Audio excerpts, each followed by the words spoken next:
할렐루야. 오늘은 9월 20일 화요일입니다. 오늘도 정시 매일 예배에 나아가시는 우리 모든 큰믿음 유신교회 성도님들을 환영하고 축복합니다. 우리 시간 다 함께 사도신경으로 우리의 신앙을 고백하며 나아가겠습니다.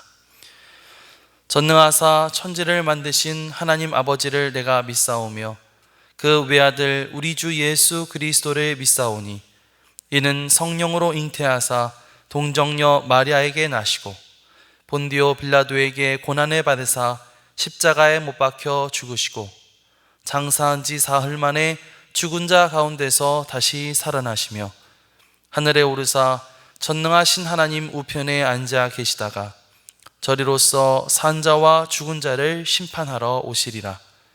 성령을 믿사오며 거룩한 공회와 성도가 서로 교통하는 것과 죄를 사하여 주시는 것과 몸이 다시 사는 것과 영원히 사는 것을 믿사옵나이다.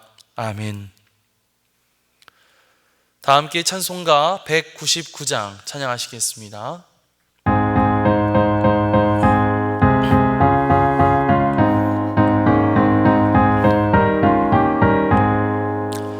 나의 사랑하는 책 비록 헤어졌으나 어머님의 무릎 위에 앉아서 재미있게 듣던 말 그때 일을 지금도 내가 잊지 않고 기억합니다.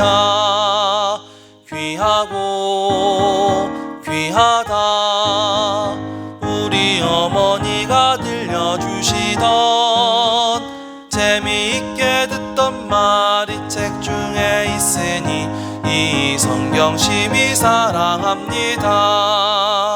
옛날 용맹스럽던 다니엘의 경험과 유대 임금 다윗 왕의 역사와 주의 선지 엘리야 바람 타고 하늘에 올라가던 일을 기억합니다. 귀하고 귀하다 우리 어머니가 들려주시던 재미있게 듣던 말이 책 중에 있으니 이 성경 심히 사랑합니다. 예수 세상 계실 때 많은 고난 당하고 십자가에 달려 죽임 당한 일 어머니가 읽으며 눈물 많이 흘린 것 지금까지 내가 기억합니다. 귀하고 귀하다 우리 어머니가 들려주시던 재미있게 듣던 말이 책 중에 있으니 이 성경 심히 사랑합니다. 그때 일은 지나고 나의 눈에 환하고 어머니의 말씀 기억하면서 나도 시시때때로 성경 말씀 읽으며 주의 뜻을 따라 살려 합니다.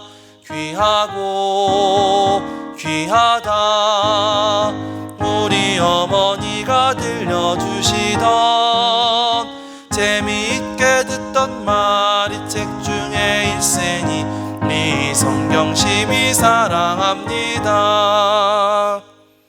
아멘. 다 함께 매일의 기도를 드리시겠습니다.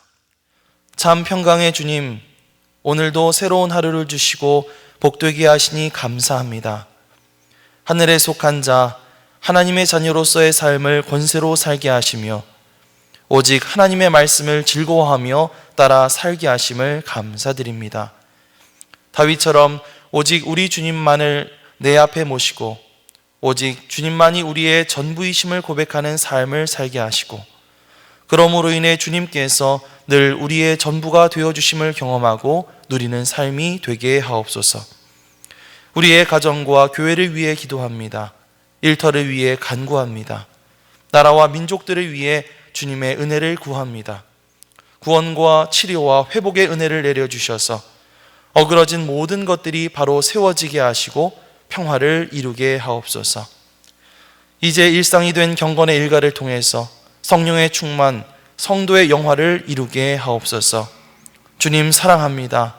언제나 자기 눈동자같이 우리들을 사랑하시는 주 예수 그리스도의 이름으로 기도드립니다. 아멘. 오늘 하나님께서 우리에게 주시는 말씀은 창세기 26장 1절부터 11절까지의 말씀입니다. 아브라함 때에 첫 흉년이 들었더니 그 땅에 또 흉년이 들매 이삭이 그랄로 가서 블레셋 왕 아비멜렉에게 이르렀더니 여호와께서 이삭에게 나타나 이르시되 애굽으로 내려가지 말고 내가 네게 지시하는 땅에 거주하라. 이 땅에 거류하면 내가 너와 함께 있어 네게 복을 주고 내가 이 모든 땅을 너와 네 자손에게 주리라. 내가 네 아버지 아브라함에게 맹세한 것을 이루어 네 자손을 하늘의 별과 같이 번성하게 하며 이 모든 땅을 네 자손에게 주리니 네 자손으로 말미암아 천하 만민이 복을 받으리라. 이는 아브라함이 내 말을 순종하고 내 명령과 내 계명과 내 율례와 내 법도를 지켰음이라 하시니라. 이삭이 그랄에 거주하였더니 그곳 사람들이 그의 아내에 대하여 물으매 그가 말하기를 그는 내 누이라 하였으니 리브가는 보기에 아리따움으로 그곳 백성이 리브가로 말미암아 자기를 죽일까 하여 그는 내 아내라 하기를 두려워함이었더라. 이삭이 거기 오래 거주하였더니 이삭이 그 아내 리브가를 껴안은 것을 블레셋 왕 아비멜렉이 창으로 내다본지라. 이에 아비멜렉이 이삭을 불러 이르되 그가 분명히 내 아내거늘 어찌 내 누이라 하였느냐. 이삭이 그에게 대답하되 내 생각에 그로 말미암아 내가 죽게 될까 두려워하였음이로라. 아비멜렉이 이르되 내가 어찌 우리에게 이렇게 행하였느냐. 백성 중 하나가 내 아내와 동침할 뻔하였도다. 내가 죄를 우리에게 입혔으리라. 아비멜렉이 이에 모든 백성에게 명하여 이르되 이 사람이나 그의 아내를 범하는 자는 죽이리라 하였더라. 이는 하나님의 말씀입니다. 아멘. 할렐루야. 오늘도 말씀을 사모하는 여러분 모두에게 하나님의 귀한 은혜가 함께 하시기를 간절히 소망합니다. 이 시간에는 역사가 주는 교훈이라는 제목으로 하나님의 말씀을 전하겠습니다. 저는 한때 역사에 관심이 굉장히 많았습니다. 그래서 고등학생 때는 잠깐이지만 역사 선생님이 되고 싶다, 이런 꿈을 가진 적도 있었죠. 그런데 이제 대학교에 들어가게 되고 또 신학을 하고 또 사역을 하면서 바빠지고 이러다 보니까 한동안 역사에 대한 관심을 잃었습니다. 신학 공부나 해야지, 역사가 뭔 소용이야, 옛날에 뭔 일이 있었고 옛날 사람들이 어떻게 살았는지가 나한테 무슨 필요가 있어, 이런 생각이 들었기 때문이죠. 그러다가 저는 요즘에 들어서 또다시 역사에 관심이 생기기 시작했습니다. 제가 살다 보니까요, 하나 깨닫게 되는 것이 있었는데, 역사라고 하는 것, 이 역사 속에 사람의 인생이라고 하는 것은 결국 다 비슷비슷하고, 또 역사라고 하는 것은 또 반복된다라고 하는 것을 깨닫게 되더라고요. 역사라고 해서 그저 옛날 사람들 이야기만 하는 것이 아니라 그것이 결국 오늘날 내가 처한 삶의 현실에 대한 지혜를 안겨준다는 점에서 역사가 굉장히 중요하구나, 이런 것을 깨닫게 되었기 때문입니다. 그래서 역사 속에 답이 있다, 이런 말도 있잖아요. 우리보다 앞서 살았던 우리네 부모님 또 우리 조상님들의 삶을 타산지석으로 삼아서 또 교훈을 삼아서 지금 현재 내 삶을 더욱 올바르게 살아가는 것, 그것이 바로 역사가 주는 유익이라고 할 수가 있겠죠. 오늘 우리가 읽은 성경 말씀은 이삭이 살던 지역에 흉년이 닥치면서 일어나게 된 에피소드를 우리에게 소개해주고 있습니다. 사실 이삭의 아버지 이 아브라함 때에도 큰 흉년이 들어서 이 아브라함이 흉년을 피해 애굽 땅으로, 이집트 땅으로 피난을 갔었던 적이 있었죠. 이 애굽, 즉 이집트는 나일강 덕분에 언제나 비옥한 토지를 유지할 수가 있었기 때문에 이 아브라함이나 이삭에게나 좋은 피난처였을 것입니다.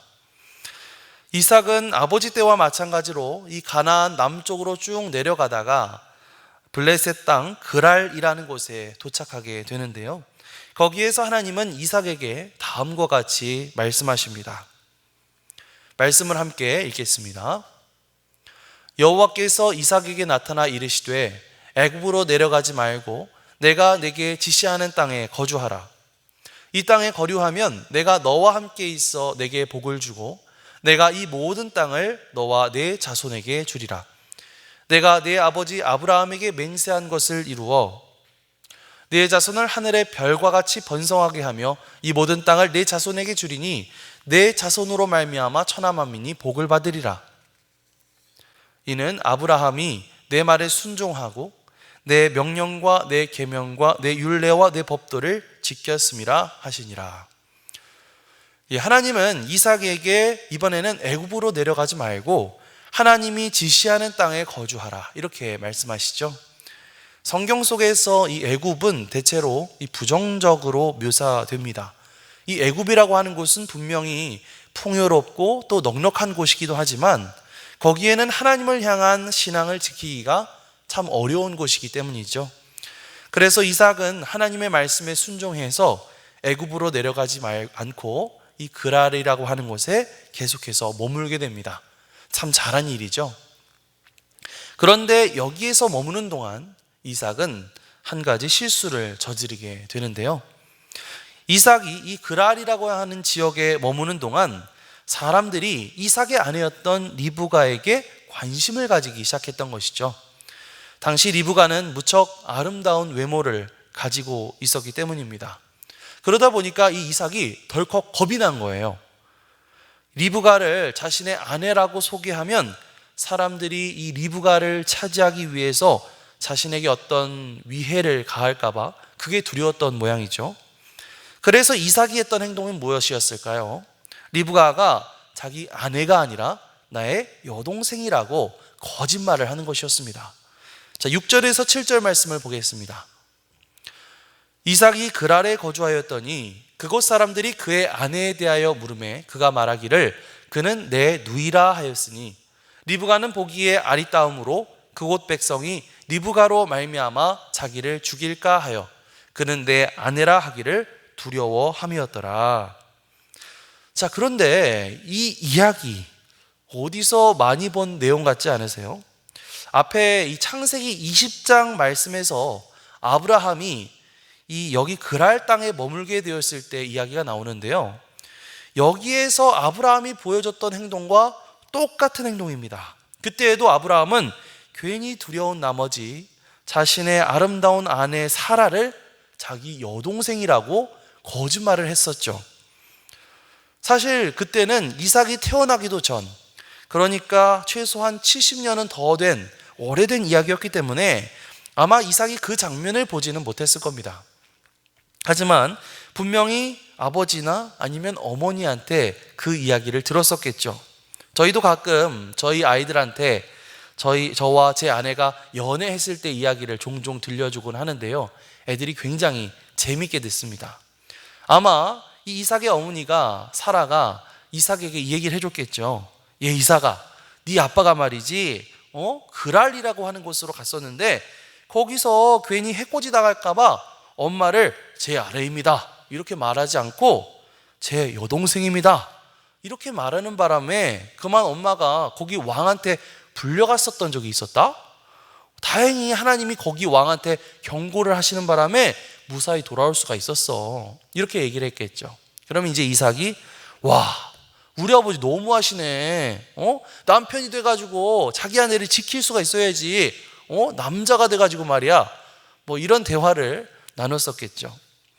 자, 그런데요, 막상 이삭이 그랄 땅에 와서 자기가 그 처지가 되니까 본능적으로 자기 아버지와 똑같은 잘못을 저지르고 있는 것입니다.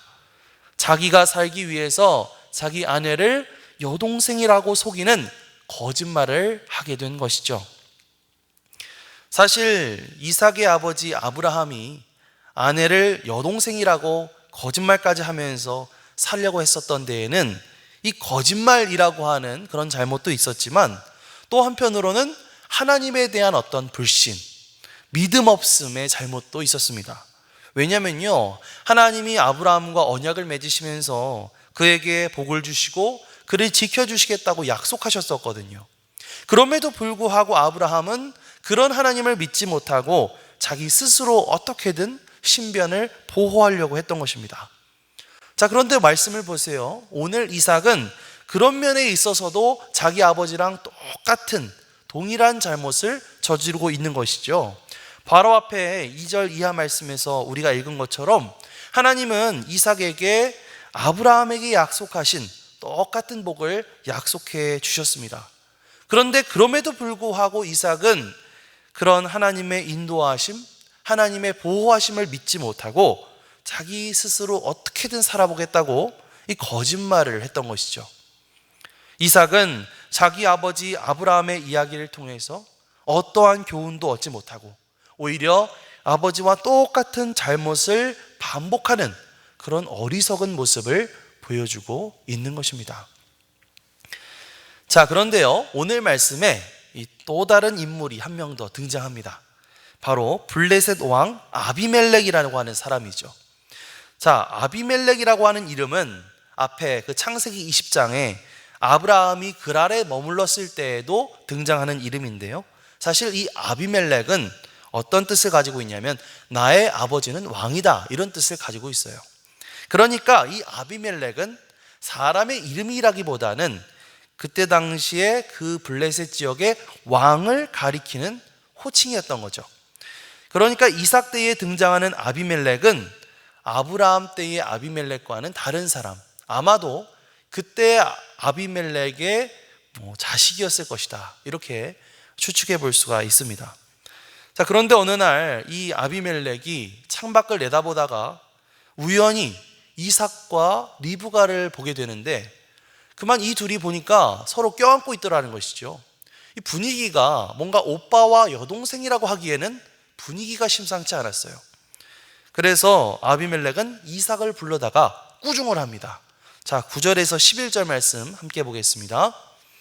이에 아비멜렉이 이삭을 불러 이르되 그가 분명히 내 아내거늘 어찌 내 누이라 하였느냐. 이삭이 그에게 대답하되 내 생각에 그로 말미암아 내가 죽게 될까 두려워하였음이로라. 아비멜렉이 이르되 네가 어찌 우리에게 이렇게 행하였느냐. 백성 중 하나가 내 아내와 동침할 뻔하였도다. 내가 죄를 우리에게 입혔으리라. 아비멜렉이 이에 모든 백성에게 명하여 이르되 이 사람이나 그의 아내를 범하는 자는 죽이리라 하였더라. 자, 아비멜렉은 이삭을 불러다가 그 여인이 네 아내면서 왜 여동생이라고 거짓말을 하였느냐고 그렇게 이삭을 꾸짖죠. 아비멜렉은 자칫하면 그 백성 중 누군가가 리브가를 모르고 데려다가 동침할 뻔했다, 이렇게 말하면서 이삭, 너 때문에 우리가 큰 죄를 짓게 될 뻔했다, 아주 흥분해서 말하고 있는 것을 볼 수가 있죠. 자, 그런데 아비멜렉은 왜 이런 과민 반응을 보이고 있는 것일까요? 그것은 아마도 이삭의 아버지 아브라함이 예전에 그랄에 머물렀을 때에 있었던 일과 무관하지 않을 겁니다. 아브라함이 아내 사라를 여동생이라고 속이는 바람에 그때 당시에 아비멜렉이 그 사라를 데려갔었던 적이 있었거든요. 그런데 그날 밤에 하나님이 그의 꿈에 나타나셔서 네가 데려간 그 여인은 남편이 있는 여인이다. 넌 그 여인 때문에 네가 죽게 될 것이다, 이렇게 경고를 하시죠. 그러니까 아비멜렉은 아니요 하나님, 저는 남편이 없다 그래서 저는 떳떳하게 데려온 것입니다. 저 진짜 아무 짓도 안 했습니다. 당장 돌려보내겠습니다, 이렇게 변명을 합니다. 그리고 나서 다음날 사라를 당장 돌려보내고 아브라함에게 땅과 은을 제공해 주면서 그 자신의 잘못을 보상했던 일이 있었죠. 아마도 이 이삭 때의 아비멜렉은 그 이야기를 자기 아버지한테 들은 적이 있었을지도 모릅니다. 그 아버지가 이렇게 얘기했겠죠. 아들아, 이전에 그 가나안 땅에서 이 아브라함이라고 하는 사람이 왔었는데 아니 그 여동생이 너무 아름다워가지고 내가 데리고 왔었거든. 근데 꿈에서 하나님이 나타나서 그 여인은 원래 그 아브라함의 남편, 그 아브라함의 아내라고, 너 그 여자 잘못 건드리면 네가 죽을 줄 알아, 이러면서 너의 가문에 태를 닫아버리겠다고 그렇게 경고하시는 바람에 다음날 그 여자 막 돌려보내고 보상하고 하느라 정말 난리도 아니었다. 한마디하면 너 태어나지도 못할 뻔했어. 그러니까 앞으로 진짜 조심해, 뭐 이런 얘기를 했겠죠. 그러니까 아들 아비멜렉이 와 아버지 알겠습니다, 진짜 큰일 날 뻔했네요. 진짜 조심할게요. 이런 대화를 나누지 않았을까 생각해 볼 수가 있는데요. 그렇기 때문에 오늘 말씀을 보면 아비멜렉이 리브가를 데려갔다는 이야기는 없습니다. 오히려 이 사실을 알게 된 아비멜렉이 이삭한테 왜 거짓말을 했냐고 막 꾸짖죠. 한마디하면 우리가 죄를 저지를 뻔했다고 말하면서 꾸짖는 것을 볼 수가 있습니다. 그리고 11절 말씀을 보면 아비멜렉이 모든 백성에게 명령해서 이 사람이나 그의 아내를 범하는 사람은 죽을 것이다. 아주 엄한 명령을 내려서 확실한 조치를 취하는 것을 볼 수가 있죠.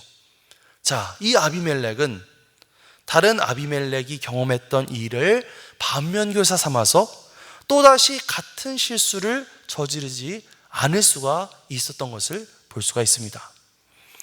자, 오늘 말씀을 보면 이삭과 아비멜렉 둘 다 그들의 아버지들이 겪었던 일들을 동일하게 경험했던 것을 볼 수가 있는데요. 그런데 그 경험에 대처하는 두 사람의 자세가 사뭇 달랐습니다. 자, 이삭은 아브라함이 했던 그 실수를 그대로 반복하는 그런 잘못을 저질렀죠. 반면에 아비멜렉은 그의 아버지가 했던 실수를 두 번 다시 반복하지 않았습니다. 자, 이삭은 같은 실수를 반복함으로 다시 한번 부끄러움을 당하게 되었고요. 아비멜렉은 같은 실수를 반복하지 않음으로써 자신의 가문을 지킬 수가 있었던 것이죠. 자, 저는 이것이 바로 우리가 역사를 공부해야 하는 이유라고 생각을 합니다. 우리보다 앞선 시대를 살아갔던 사람들, 앞선 인생을 살아갔던 사람들의 잘못은 무엇인가 되짚어보고 또 거기에서 교훈을 얻고 또 거기에 똑같은 잘못을 저지르지 않게 하기 위해서 이 역사 공부가 필요한 것이죠. 바로 오늘 말씀에서 이삭과 아비멜렉이 보여준 모습처럼 말입니다. 이것은 신앙생활에 있어서도 마찬가지인 것 같아요. 우리가 성경을 읽는 이유가 뭘까요? 우리가 성경을 읽는 이유는 지난날 이 믿음의 길을 걸어갔던 그 믿음의 조상들에게서 신앙의 교훈을 얻기 위함이죠. 성경을 보면 수많은 인물들의 이야기가 등장합니다. 그런데 어떤 사람들은 훌륭한 믿음의 모습을 보여주기도 하고요. 또 어떤 사람들은 아주 못된 선례를 보여주기도 하죠. 우리가 믿음의 사람이라고 부르는 그런 사람들이 있는데 그런 사람들의 삶 속에서도 보면은 잘한 모습도 있지만 또 잘못하고 실수한 부분들도 있죠. 오늘 말씀에서 이삭이 하나님 말씀에 순종해서 애굽에 내려가지 않고 그곳에 머물게 된 것은 굉장히 잘한 일이었지만 그랄 땅에서 자기 아내를 여동생이라고 거짓말하는 그런 잘못을 저지른 것은 잘못한 일인 것처럼 말입니다. 자, 중요한 것은 우리가 알게 되는 이런 이야기들, 우리 믿음의 조상들의 이런 이야기들을 우리가 어떻게 대할 것인가 하는 것입니다. 성경 이야기 속에 등장하는 여러 사람들의 그런 모습들을 살펴보면서 우리가 잘한 것은 본받고 또 잘못한 것은 반면교사로 삼아서 본받지 않는 것, 그게 굉장히 중요한 일이죠. 우리는 사실 하나님을 믿는다고 하면서도 이삭과 같이 똑같은 실수를 자꾸만 반복하기 쉬운 그런 연약한 존재들입니다. 하지만 우리가 이러한 말씀을 통해서 우리가 이러한 성경 속 이야기들을 통해서 교훈을 얻고 또 혹은 그것을 반면교사로 삼을 수 있다면 우리는 우리의 한 번뿐인 인생을 더욱더 바르고 또 값지게 살아갈 수 있을 줄 믿습니다. 그래서 시편 기자는 이렇게 말해요. 복 있는 사람은 오로지 주님의 율법을 즐거워하며 밤낮으로 율법을 묵상하는 사람이다. 계속해서 그 성경 말씀들을 계속해서 즐거이 읽고 묵상하고 생각한다는 것이죠. 또 시편 119편에서 시편 기자는 이렇게 고백합니다. 주님의 말씀은 내 발의 등불이요 내 길의 빛입니다. 성경 속에 나와 있는 여러 그런 삶의 모습들을 통해서 내가 걸어갈 그 길에 온전한 등불이요 빛을 삼는다는 것이죠. 또 사도 바울은 뭐라고 말하냐면 디모데후서 3장 15절에 성경은 그리스도 예수를 믿는 믿음으로 말미암아 그대에게 구원에 이르는 지혜를 줄 수 있습니다 라고 말하고 있습니다. 오늘도 우리가 열심히 우리에게 주신 이 하나님의 말씀, 이 하나님의 말씀을 읽고 또 하나님의 말씀을 듣고 그 말씀을 깊이 묵상하면서 살아갈 수 있었으면 좋겠습니다. 그래서 성경 속에 담겨져 있는 우리 믿음의 선조들이 걸어갔던 그 길, 그들이 경험했던 그런 역사 속에서 오늘 우리가 어떻게 살아가야 할 것인가, 오늘 내가 어떠한 말과 행동을 하며 살아갈 수 있을 것인가, 어떤 길이 과연 올바른 길인가, 이렇게 오늘을 살아갈 수 있는 교훈을 얻게 되었으면 좋겠습니다. 그 교훈을 통해서 오늘 하나님이 기뻐하시는 바른 길로 걸어갈 수 있는 우리 큰믿음 유신교회 모든 성도님들이 되시기를 주님의 이름으로 간절히 축원합니다. 아멘. 기도하겠습니다. 하나님, 오늘 말씀에서 이삭이 아버지 아브라함이 저질렀던 잘못 가운데 교훈을 얻지 못하고 아버지와 동일한 잘못을 저질렀던 것을 보게 되었습니다. 오히려 아비멜렉이 이전의 일을 반면교사 삼아서 죄를 저지르지 않았던 모습을 보게 됩니다. 주님, 우리가 이삭과 같은 잘못을 반복하지 않게 하여 주시옵소서. 우리에게 주신 이 하나님의 말씀, 또 여러 우리 믿음의 조상들의 이야기들이 나와 있는 이 성경 말씀을 우리가 열심히 읽고, 또 성경 속에 나와 있는 믿음의 선조들, 또 여러 사람들이 보여준 여러 신앙의 모습들을 살펴보면서 옳은 것은 본받고 옳지 않은 것을 반면교사 삼아 오늘 우리가 살아가는 동안 잘못을 반복하지 않고 하나님이 기뻐하시는 뜻대로 살아갈 수 있도록 우리를 인도하여 주시옵소서. 우리를 언제나 인도하시고 우리를 사랑하시는 예수 그리스도의 이름으로 기도드립니다. 아멘. 이제는 우리의 구세주가 되시며 대속자가 되시는 예수 그리스도의 구속의 은혜와 아버지 하나님의 사랑과 성령님의 교통하시는 은총이 오늘도 정시 매일 예배를 통해서 경건의 일과를 세우고 성령 충만하며 성도의 용화가 나타난 삶의 주인공 되길 원하는 죄 사랑하는 모든 권속들 위에 영원토록 함께 하시기를 간절히 축원하옵나이다. 아멘.